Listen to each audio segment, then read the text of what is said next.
Supreme court की सख्ती के बाद आखिरकार भारतीय स्टेट बैंक ने 12 मार्च को इलेक्टोरल बॉन्ड्स का डेटा चुनाव आयोग को सौंप दिया और अगले दिन यानी 13 मार्च को एसबीआई ने सुप्रीम कोर्ट में हलफनामा दाखिल किया और कोर्ट को बताया कि चुनावी बॉन्ड से जुड़ा ब्यौरा चुनाव आयोग को उपलब्ध करा दिया गया है।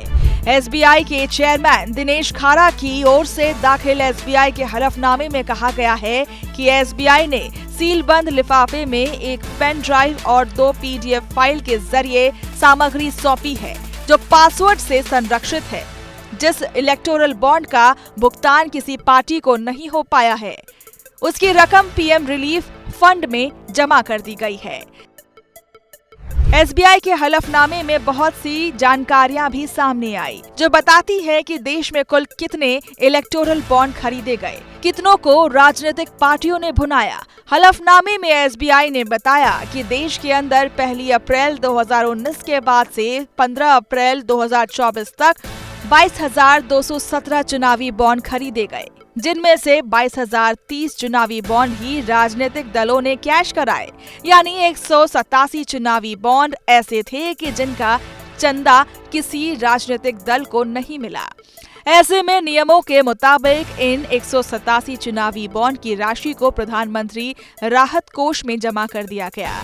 बता दें कि इलेक्टोरल बॉन्ड के कानून के मुताबिक अगर कोई चुनावी बॉन्ड खरीद की तारीख से 15 दिन के भीतर इन कैश नहीं करा लेता तो एसबीआई उसे प्रधानमंत्री राहत कोष में जमा कर देता है। एसबीआई ने तो बता दिया कि 22,030 चुनावी बॉन्ड राजनीतिक दलों ने कैश कराए हैं। वो राजनीतिक दल कौन है, इसकी जानकारी चुनाव आयोग 15 मार्च 2024 की शाम 5 बजे तक सार्वजनिक कर देगा और तब जाकर अरबों रुपए के चुनावी चंदे के राज से पर्दा उठेगा। बता दें कि इलेक्टोरल बॉन्ड के मामले पर सुनवाई करते हुए सुप्रीम कोर्ट ने 15 फरवरी को इसे असंवैधानिक करार दिया था। इसके बाद एसबीआई को इससे जुड़ा सारा डेटा 6 मार्च तक चुनाव आयोग को सौंपने के लिए कहा था, लेकिन एसबीआई ने इसके लिए 30 जून तक का एक्सटेंशन मांगा था।